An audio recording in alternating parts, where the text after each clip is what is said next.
When four middle-aged mums decide to do the unthinkable, We set out with a dream. Why not? Why not do it? their families think they've lost their minds. I actually said initially, no way, Jose, you're going to do this. With a dream to cross one of the biggest oceans on the planet in nothing but a rowing boat. Tina, Tina! They enter one of the toughest races in the world, the Talisker Whiskey Atlantic Challenge. I am scared. I am scared. The enormity of the challenge is really hitting home. The ultimate test of mental and physical endurance. It attracts extreme athletes from all over the world to race 3,000 miles across the Atlantic Ocean. It's so hard. God, are we ever going to get there? Rowing 2 hours on and 2 hours off, 24 hours a day for weeks on end, the women will be pushed to their limits. I miss my little boys. Face their fears It feels like a survival challenge. and discover strength they never knew they had. Could easily just say, I can't do this, but of course we can. This is the story of four mums in a boat. The city of York is a long way from the ocean. A landlocked town in the north of England, it isn't near the sea and doesn't have a maritime tradition. It's an unlikely home for four wannabe ocean rowing record breakers. There you go. Brilliant. In 2012, four working mothers decided to do what seemed unthinkable: attempt to cross the Atlantic Ocean in a rowing boat.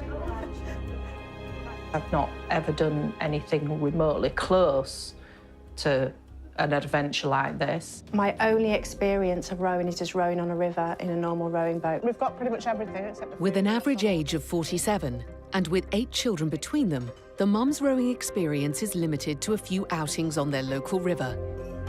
They've never been near an ocean. We're talking about the medical devices and how we get a medical device. Jeanette is a businesswoman, and at 51, she's the oldest on the team. I hit a big birthday last year, and also, why not? Why not do it? It's a great thing to do. Helen, who's 45, feels the same. She spent the past 2 decades working in the health sector. I'd got to a certain point in my life when you get to over 40 and you just think, what shall I do next? Didn't know you were coming today. They won't tell us without authority. The inspiration for the ocean adventure came from 47-year-old lawyer Francis. In about May, I was coming into work on Friday morning just thinking, really? Driving into Leeds again, the same journey I've done for nearly 20 years, thinking, this can't just be it. So it's cricket after school today. Nikki, 45, runs a financial services business in between looking after her family. We're the working older mums, and we want to represent those groups. So I think for us it's a personal challenge, just to actually show ourselves what we're capable of. The four women first met on the school run. After deciding to get fit, they joined a local rowing club. The River Ouse runs through their home city of York and has a long tradition of boating. Well, we started competing at the rowing club, originally very badly. We got better at it, and it was quite exciting. It was fun, and we liked the competition. And one day, Francis, who'd read a book about a couple that had tried to cross the Atlantic, she decided to broach the subject at the wrong side of midnight. We were all in a really good mood, and so I just suggested to them, kind of towards the end of the evening, why don't we row the Atlantic? I jumped at the chance. I think she'll tell you that I was the first one to sign up for it when she mentioned it. So I think I put on Facebook, I've just agreed to row across the Atlantic. And here we are today, ready to row across 3,000 nautical miles. How amazing is that? They've signed up to join 25 other teams entered in the Talisker Whiskey Atlantic Challenge. They come from all over the globe and include some of the most experienced adventurers in the world. It's widely known as one of the toughest endurance races. It's the ultimate test of man versus ocean. To realize their dream, the mothers will need the vital support of their families. They've only been rowing for like a couple of weeks, was it? Like a month? Weeks, I think not it was even that. months. And then they come out and say, oh yeah, we're going to row an ocean. It's a bit like, what? Okay. They're not athletes, they don't run triathlons, they don't do anything like that. I mean, Nikki's never done a fun run. Who am I to stand from, between what my wife wants to do and their dreams? They're doing what they want to do. Yeah. And it's fantastic. And I support them 100%, but I think they're completely mad. Yeah, no, we agree on that, yeah. We do agree with that, don't we? They're nutters. Yeah. I just have to take some comfort from the fact that I know she's got that strength, that she'll get through it. Just getting to the starting line is going to be a huge undertaking. They need to raise money to buy a boat, put in months of physical training, and source all the equipment required.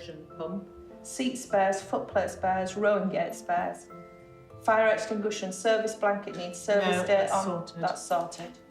And what we could do with doing it? Time is the biggest factor. There's so much to do. We want to do it really well and safely. We've got families at home, so we don't want there to be any risk at all. So all we end up doing is adding hours to the beginning of the day and hours to the end of the day. We've done sea survival, we've done VHF radio, we've done first aid at sea, everything. For the last 2 years, it's just been, my whole life has been focused on doing all of that stuff. Each side that are bolted through to the base of the boat.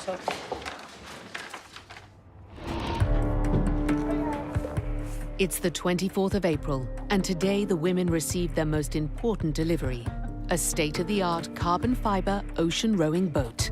It's the first big step towards fulfilling their dream. You got the brake on? Going backwards. It may only be 7 meters long and 2 meters wide, but it's practically indestructible and designed to right itself if they capsize.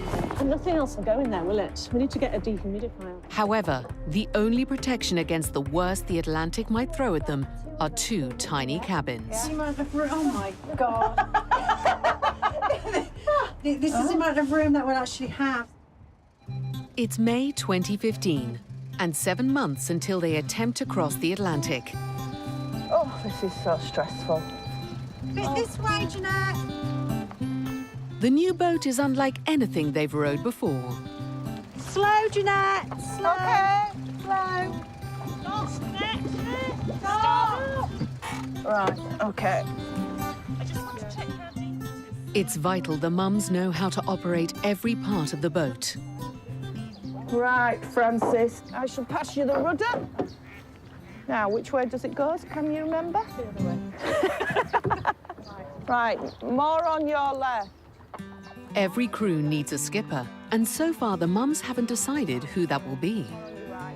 Right now, Francis and Helen. Right, just the right blade only. Right blade only. And again. And again, together. Now go. Both now go. Now go.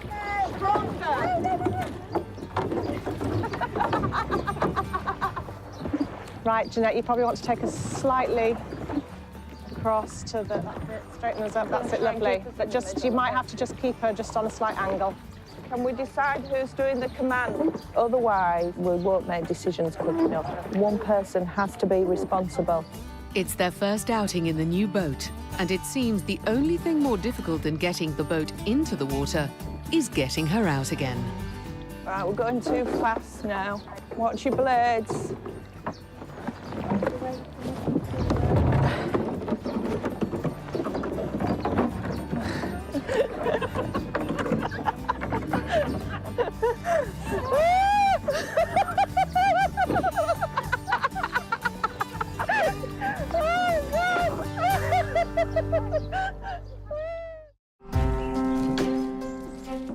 It's 6 months until the Atlantic crossing, and after 3 years of working together, the 4 mums know each other pretty well. Helen is very into angels and white feathers, and she's always seeing signs. won't have this on the ocean. Nikki is super organised. She has a list for everything. It should be fine. And then tied on there. Unless we just have a one that goes round. Frances is lovely. Now, if Frances's hair was on fire, she would politely say, would somebody please pass me a bowl of water? She is so chilled and so relaxed. I just think it's probably going to be easier to turn going upstream. It seems to work well off the water and on the water, but, you know, we haven't been in a really stressful situation out on the Atlantic yet. So we don't know how it's gonna work, and we can't possibly know until we get there.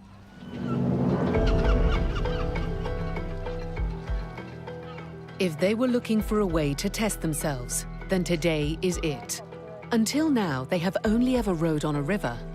But a condition of being allowed to enter the Atlantic Challenge is that they have to spend an entire night at sea. So today, as a practice row, the women will attempt to cross the North Sea. It may only be a practice, but if they pull it off, they will be one of the few crews to have ever rowed across these challenging waters. At almost 100 nautical miles, the route will take them from the southeast coast of England to the Netherlands on mainland Europe. It's going to be a 2-day non-stop rowing marathon through one of the busiest shipping lanes in the world. And before they set off, they have to attend a safety briefing. It's a bit like a motorway. The ships, when they're traveling north, they're more west, and when they're traveling south, they're more east. Okay? And there's also, around here is an explosive dumping ground. I didn't sleep very well last night, so I think it's starting to dawn on me how big this trip is, the Holland trip. We haven't really thought about it. As the mums prepare to leave, they do so knowing that other attempts to row the North Sea have ended with an emergency rescue. Last week, 2 guys from the US did the same crossing that we're doing now. They got rescued. They had to call a mayday. They were so terrified that they thought, we don't care how much this boat has cost us, we're getting off. Hi, Frances. Hello. Perfecto. Great to see you. They're not the only crew trying to make today's crossing. Some of the other teams entering the Atlantic Challenge are here too. It gives the women an opportunity to weigh up the opposition. They're quite bulky, though, aren't they? Yeah, I think the idea is really we want to try a couple of bits, see what works, and then we can... They're all personal trainers and things, so they're actually all into fitness professionally. So they know what they're doing from a fitness perspective. I tried... We'd like to show all these fit young athletes that actually we can compete well. I don't think it's all about brawn at all. I think this race is about determination. We need to know how to throw it, don't we, in case we need to throw it. Angus, can we just ask you a question, please? Thank you. For the first time ever, the mums need to prepare the boat for a sea crossing. Time has run out for reading manuals. If they don't know it now, they'll have to work it out as they go along. Right, how do we attach that? Screw through and then elastic. As busy working mums, they're used to planning family meals. But from here on in, they'll be living on dried rations. Me and Nikki had it the other day, and we were full all day, and we eat all the time. So they are good, and it's quite good because it's very easy to go down, which means it'll be very easy to come back up. For Helen, keeping the food down is her biggest worry. I do get seasick. On holiday, when I go on holiday, Richard and the kids all go off on the, on the trip on the boat around the islands, and I say I'm not going.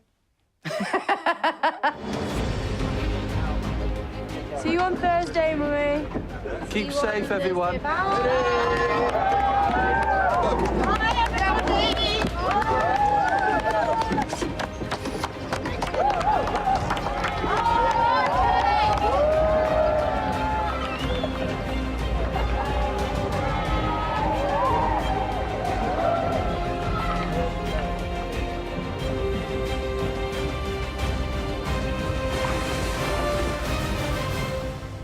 Just hours into the journey, Helen's worst fears have come true. She's seasick. The wee bucket is now turned into my sick bucket. So every half hour I was just feeling continually nauseous, and then I just want to be sick. But the problem with that is that then you have nothing inside you, so all the water I drunk and all the food and stuff just came straight out of my system, and that's not good when you're then having to row. For the other three, it means their plan of working in teams of 2 is already in tatters. They now have to work double shifts on the oars. We're not going to be able to do the 2 hours on, 2 hours off, are we? Unless we've got, some drastic shift revisions. Helen hasn't been able to row that much because she's feeling so bad. And every time she comes out on deck, she throws up again. The mums survived their first night at sea. They've ticked off another entry requirement for the Atlantic race, and it's a huge psychological milestone. Right, it's 7 o'clock in the morning. It was a bit of an eventful night. It was tough rowing. We had Helen sick. She couldn't row. She tried her best, but she was really, really poorly. And we've done about 60 miles. Yeah. As night falls on their second day at sea, Helen is back on the oars as they approach the Netherlands. That's the port we're heading to, behind Helen's Head. And here's a ship that we had to call up just to say, we're here, this is us, please watch out for us. And he very kindly did. And how are you all feeling? Tired. Tired. Good, excited. Excited, tired. Sore knees. Still got nausea, Helen? Yeah. Still nauseous. Well, you're doing a good job there, rowing. After 46 hours, they make their way into the harbour at Schliemingen. The row across the North Sea has been a brutal reality check.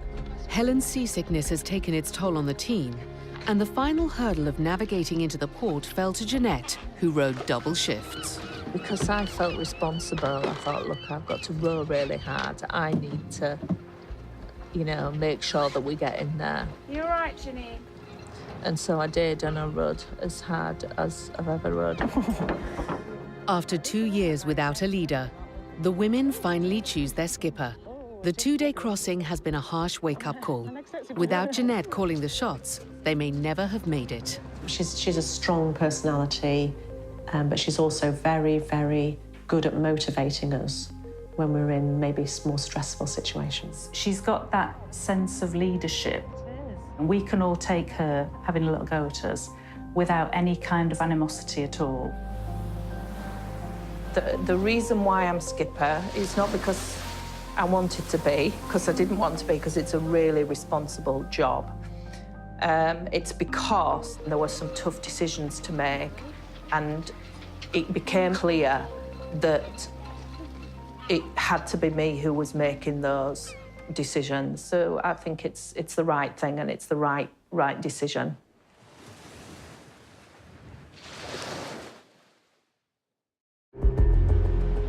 La Gomera, one of the smallest of the Canary Islands lying off the west coast of Africa. It's from here that 26 teams in the 2015 Talisker Whisky Atlantic Challenge will attempt to row 3,000 miles across the ocean. It's only 2 weeks until the start of the race. The mums take their place alongside some of the world's most experienced adventurers. We just arrived in La Gomera. I'm very excited, nervous as well, a bit worried, and then a bit anxious. It's an enormous challenge, something that I would never, ever have dreamed of I would ever, ever do. They've spent 3 years training, and everything they've done has brought them to this moment. It's a chance to do the final tests on equipment which may well save their lives. We've got to make sure that our VHF is working properly or our electrics are working properly, and then we've just got to make sure that everything is in its place, where it needs to be, because it's not going to be very easy at all when we're on the sea to be able to grab things. The families have been here for the past week. Now it's time to say goodbye and head back to England. Christmas is just around the corner, and for the first time, they'll be spending it without their children.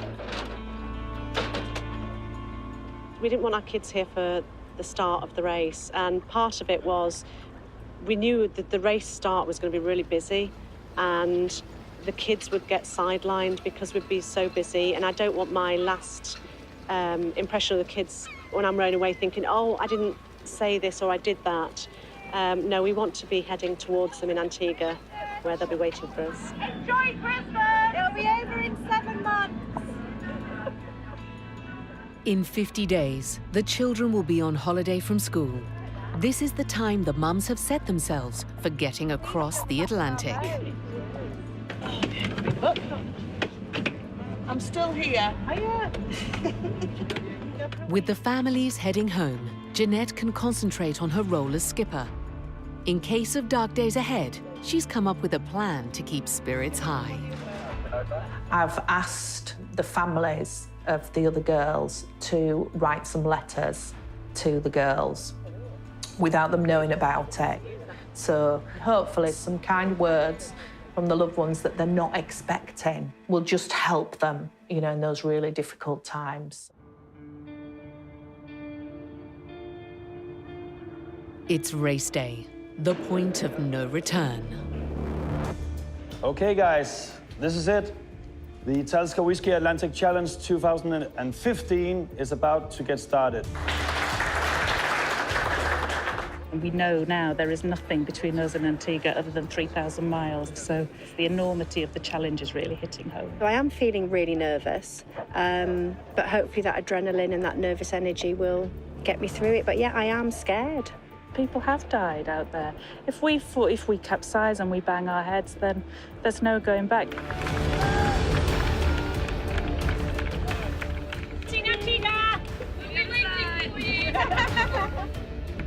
The organisers give the mums the honour of leading out the fleet. It felt kind of special that we were going out first. It was lovely to go out first. As they leave dry land behind, the responsibilities of being skipper are never far from Jeanette's mind. It is dangerous, and it's my job at the end of the day to make sure that we get across safely. It's enormous, it is enormous, but I'm happy to take it on.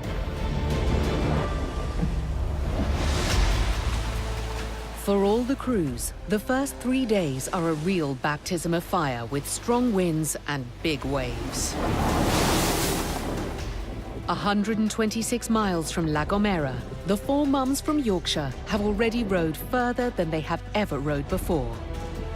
They're in the middle of the fleet and making a good speed of 3 knots, although this is due more to the conditions than their rowing. Sideways on. We're struggling to row at the moment because the waves are so high. Every time we put our oars in, we kind of pulled off our seat. It's so difficult to do anything. We haven't had a cup of tea or a cup of coffee or anything like that. It's just so complicated to make it because we're moving around so much. We're struggling just to get the food made. So far, the experience has been kind of funny and kind of awful. So it turns out that not every idea of mine is a really good idea. I've been called a silly cow a lot so far by Nikki and Helen. Well, by Nikki and Jeanette. Helen's not saying that much because she's still being quite sick. Helen's seasickness has always been an issue for the rest of the team. She was unable to row on the North Sea, and the others had to row extra shifts. But this time, Helen is determined not to let anyone down. Listening to her howl, I was basically throwing up every half hour for 3 days. We're trying to get into her lots of food and water, but she's still managing to get on the oars. She's trying really, really hard. I didn't miss a rowing session. Jeanette would never do that. So I just got up and rowed every 2 hours. Helen's recovery is a huge relief for the other women. There can be no passengers when rowing the Atlantic. Helen's talking, which is a really good sign, because we've had no talking at all from, wow, 3 days. In fact, I'll give you an impression of Helen. But now she's a bit more like this. So I think Helen's getting better. By day 5, the mums are celebrating. Helen is eating again. They've passed 300 miles, and it's the 25th of December. It's Christmas Day, and this is our home for Christmas Day. It's the first time they're spending Christmas away from their families. But there's no time for emotions or phone calls home. The women limit themselves to 1 present each. And then get straight back on the oars.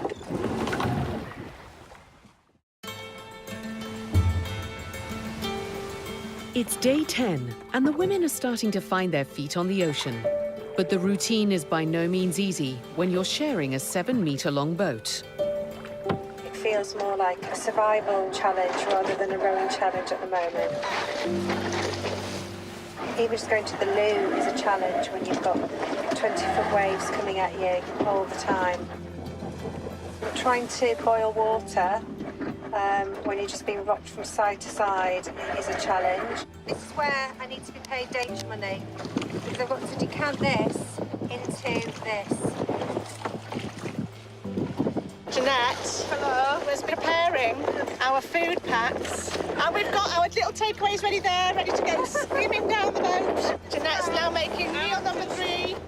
Meal number 3, which is... I've always hated camping. Camping now would seem a luxury to me. So I might get into camping when I get home, because it's just so easy compared to this. The sun is shining at last. We've had a rough few days, the last couple of days. When they said it was going to be a roller coaster, they really meant it was going to be a roller coaster. And it's a roller coaster that never stops.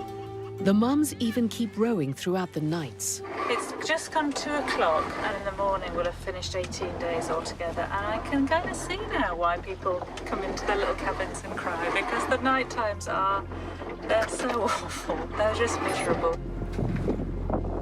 It's very, very dark outside. It's difficult to see the blades. The daytime's quite easy. It's easy just to have a little rest in the cabin and then go out and get on the blades again. It's just night time that's very, very difficult.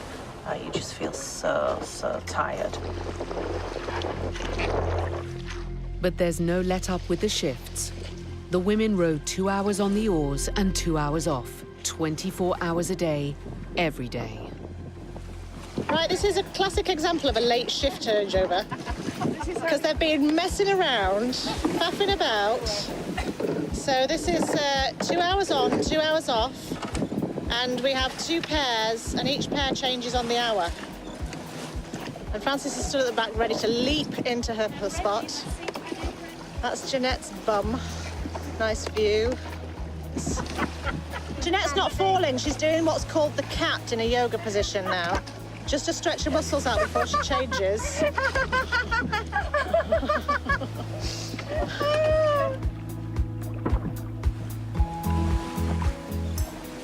But we've had a good, positive day where we're going forward.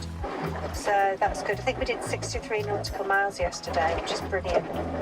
Because our aim is around 50 a day. You know, we're kind of hoping that if we continue as we're continuing, we should get to Antigua first week of February, which means I should be back home like I wanted to, which is half term, which will be great. Getting to Antigua in time for the school holidays has always been the mums' primary goal. But out on the ocean, the weather can change in an instant, and there's a storm coming. We've been advised that there is a storm coming, so we've changed course and we're heading south now to try and get as far away as possible. We've been told that if we're within 50 miles of the eye of the storm, then it's going to affect us, so we're trying to outrun it. Hurricane Alex hits all the boats on day 22. It's the first mid-Atlantic hurricane to form in January for 75 years. There's no option but to stop rowing and take refuge in their tiny cabins. Good night.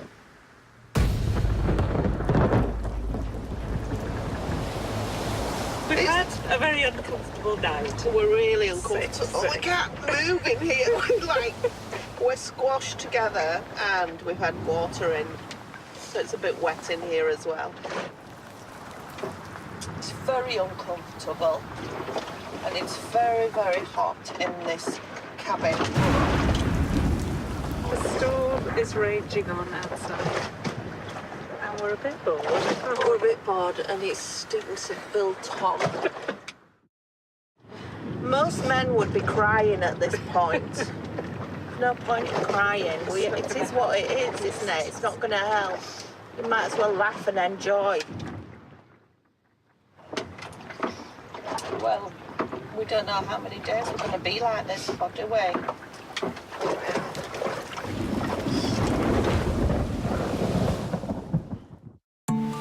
It's day 26. Hurricane Alex has passed. After 3 days locked in their cabins, the women emerged desperate to get back on the oars and make up for lost time. We were held up in our cabins for about 3 days, which was the lowest point on this trip for me. But we're still on track to get to Antigua within 50 days. But just as they get back underway, they realize that they've got a new problem. They've lost electrical power, which supports their most vital equipment and instruments. At 1 o'clock, our battery failed completely, so we've had no power since then. But we're working it out, and we've worked out that it's because we run the batteries too low down a couple of days ago, and they've not been able to get up to full charge since. Without power, they cannot use their water maker, which automatically filters seawater into drinking water. They're forced to pump the water manually. What are you doing, Jeanette, now? What I'm doing is I am making water. I'm doing it by hand.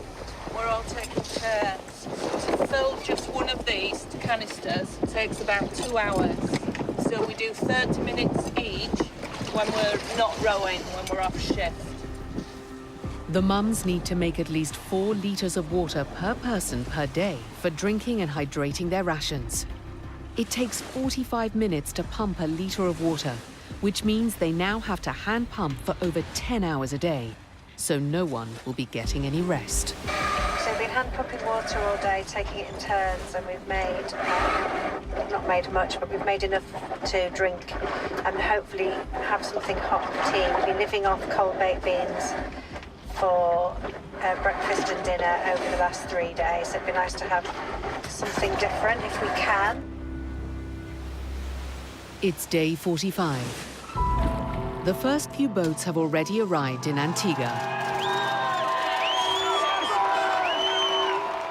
The 4 mums, who are aiming to be the oldest women ever to row an ocean, are still over 1,000 miles from the finish and struggling towards the back of the fleet.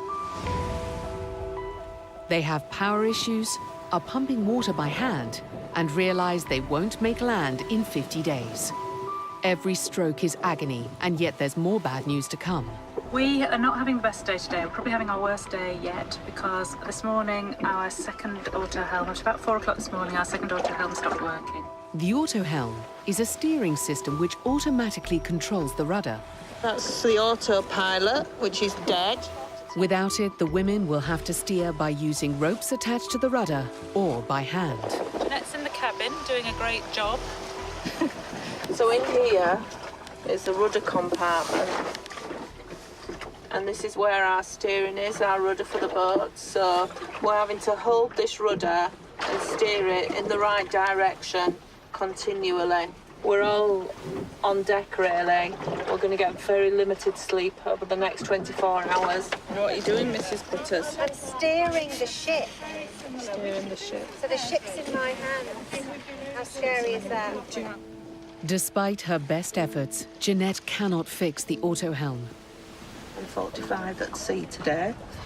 I think we're going to be at sea a little bit longer than we expected. So it looks like we might have to hand steer the whole way to Antigua, which means this shift and doing this every 2 hours will be for the next 750 miles. Are we a bit tired? We are a bit tired. Yeah. Well, out of our 4 sleeps, we've had half. That's not a good place to be. Morale on the boat is at an all-time low. The mums realise they've missed their 50-day goal and the start of the children's school holidays, and they don't know when they'll make it to Antigua. We're all a bit tetchy, we're all a bit falling out, sort of. Not really, but, you know. We're all a bit fed up. We all need to get off the boat now. Crossing an ocean is as much a mental as physical challenge. Even the strongest characters struggle. For Jeanette, putting on a brave face is a big part of her role as skipper. I'm feeling good. Not really had any low moments, to be honest. I think that, you know, it is tough, it is a challenge. Do miss the family, though. That's the one hard thing. Missing Ben and the kids. But apart from that, it's all okay. Jeanette realises that she needs to pick up the morale of her crew during these stressful times. She decides to hand out some of the letters that she asked the families to write before they left La Gomera. So the postman's been this morning. Oh dear. Get it all out, Nicky, get it all out. Today's the day I met my husband 25 years ago. And we kissed for the first time.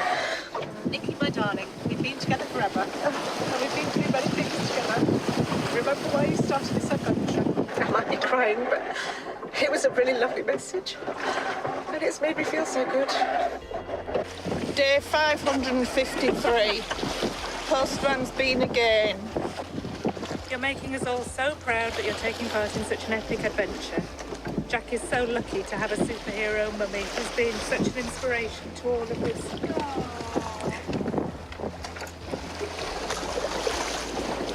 We all know you girls are so strong and determined to make it to the finish line, so we know you'll do it for each other. But when the blisters are sore and your muscles are aching, stay strong for the team and make sure you dig deep to show us all what you're made of. Make us all proud, I know you will.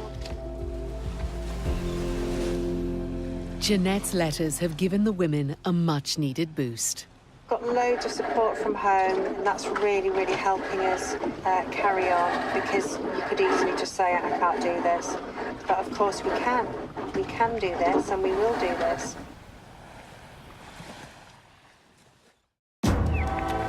It's day 61 of the Talisker Whiskey Atlantic Challenge. So far, 18 boats have made it to Antigua. The 4 mums have just over 300 miles to go. And despite all the difficulties that they've had with the power and navigation systems, Skipper Jeanette is still putting a smile on everyone's faces. So I've just cheered Frances up because she needed cheering up. In that shoe there is a cup of tea. Look, she's got a cup of tea. How does that feel, Frances? Oh, amazing. This is my first cup of tea in 8 weeks. Really? Oh, and it's lovely. Now on the home stretch, the women are even more desperate to get to Antigua because their families will soon be flying out to meet them. They're determined to try everything they can to go faster. Today we might attempt to go and clean the bottom of the boat. Getting off the boat mid-Atlantic requires a steely nerve. But it's worth it because a clean hull can make the boat go 1 knot faster.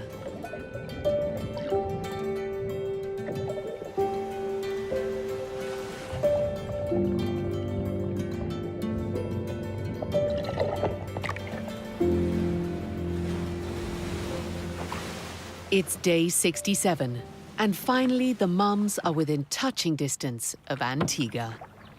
Here we are on our last day. We're about 55 miles from Antigua. And we're very, very excited. Did you ever think this day would come, Francesca? I always knew it would come. Did you? I always knew it would come. Yeah, but I imagined it.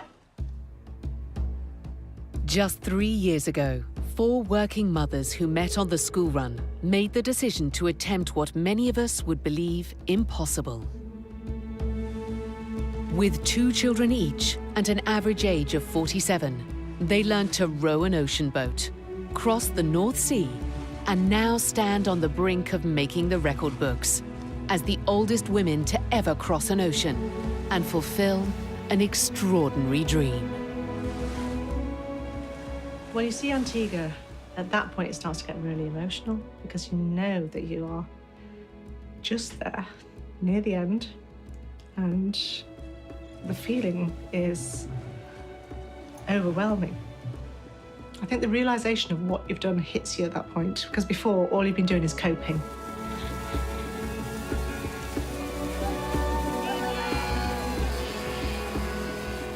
To have all the boats sounding their horns, it just got you, you know, right inside your chest. The horns start going and all these huge super yachts start blasting their horns, and at which point I'm crying, because I'm usually crying anyway. So I'm crying, I can't see anything.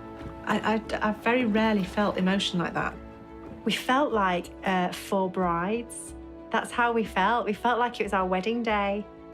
You know, that excitement you get for your wedding day. I just thought, oh my God, we're here.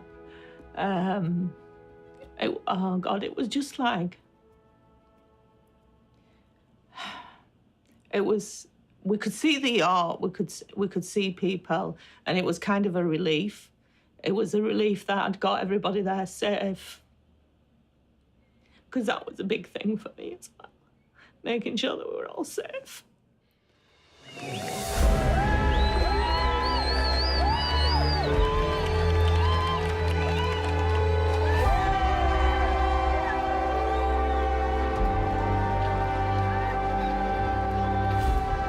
Give it up for Yorkshire! Yes, ladies! Setting a record for being the oldest all-female team ever to cross any ocean. In the time, 67 days, 4 hours and 2 minutes. Well done, girls.